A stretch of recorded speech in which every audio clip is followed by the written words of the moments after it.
realized that I was loving this woman to death myself. Because as a man, I had to come to grips with the fact that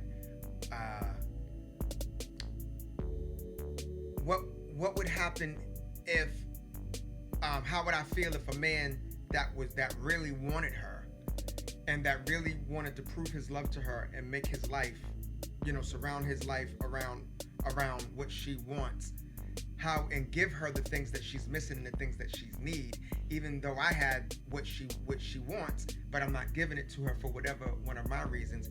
How would I feel if that man came along and just swept her off her feet right from up under your nose? And here's where my selfishness came in. I didn't want that. I wasn't having that. So therefore, I was loving her to death. You feel what I'm saying? Mm-hmm. I was loving her to death. Someone said a couple weeks ago, I heard someone say a toxic relationship is someone who does everything in their powers to be with you, but they have no intentions on giving you what you need. I believe it. And I think that's what toxic is. And I realized I was that toxic person. So in the midst of having this closure and conversation, like nuggets of just the real deal of Shannyn, you realize what you've been doing. You have to be responsible as a man. You have to be responsible. So that's what I was doing. And I realized that for these years, I've been wrong for my own selfish reasons. I've been holding on to this woman. Not that she's not a beautiful woman. Not that she's not an intelligent, educated woman, a boss lady. It's not that at all. It was I was holding on to someone for my own selfish reasons and not for the pure reason of loving her the way that she was looking to be loved or looking for me to love her. And as I'm telling her this stuff and telling her this situation and telling her what I was feeling, it was a true feeling.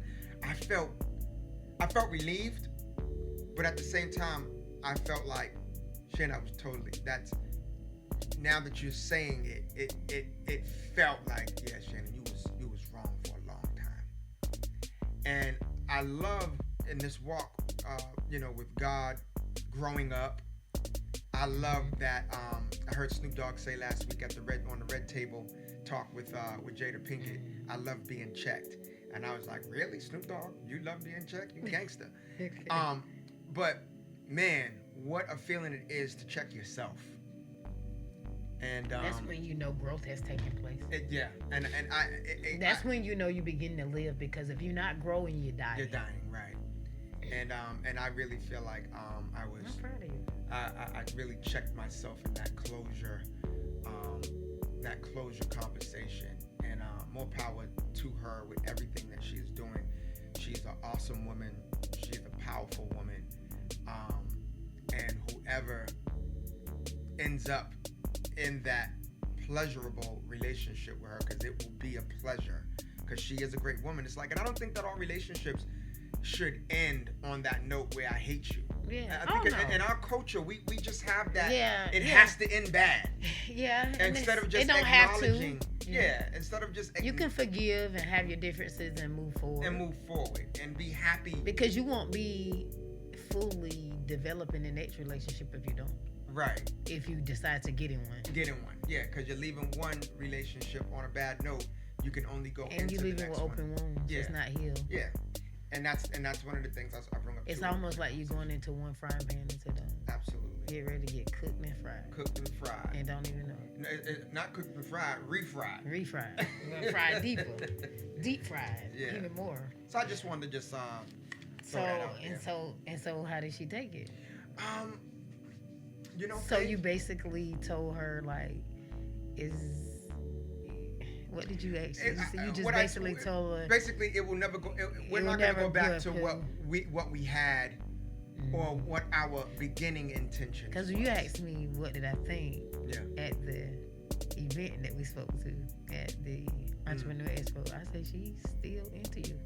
Like she still love you. Right. Well, I don't know at what level of, but I can tell, like. Yeah. there was like she wasn't done. Yeah, but I had to be responsible for that. Yeah. I think that's what. Or y'all was both about. wasn't done. Either Yeah. or. I don't know the whole deal between y'all. Well, that's what I'm explaining. I know. I know that I was. I know it was something still there. I know it wasn't. Something wasn't done. I know that. Yeah. It wasn't over. Yeah. Pretty per se. So I had to. It was best that I be responsible and be a man, grow up, and respect the growth. If you don't want cycles to continue, you have to step out and break that cycle. You know, and like I said, nothing. I mean, she's a totally awesome, beautiful woman. Yeah. Really, a sweet spirit. You know, but it's me. You know, some men will say it's. You know, some people would say it's me just to get away from a person.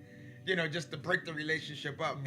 I'm saying it's me from a real place. It's me. There's nothing. I mean, absolutely nothing wrong with her. Well, you gotta It was come just to a your growth truth. in me, and just in order to I'm grow, you different. gotta come to your truth. Yeah. You gotta look in the mirror and deal with. I always call it. We always have to take ourselves through self-university. That's how I say it. Self-university. Yeah, because that's the only way that we can win the war of ourselves. I write about it in my new book. Right. Self-university, in order to get that degree, that's a whole nother degree. Meaning, you really gotta die to self. Right. You know, you really gotta kill you in order for the new you to raise up. And you gotta win that war. It's almost like inner enemy looking back in that mirror at you. Right.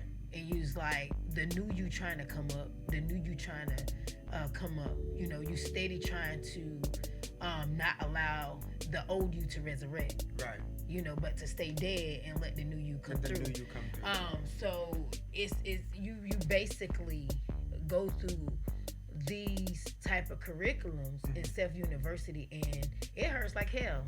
Man.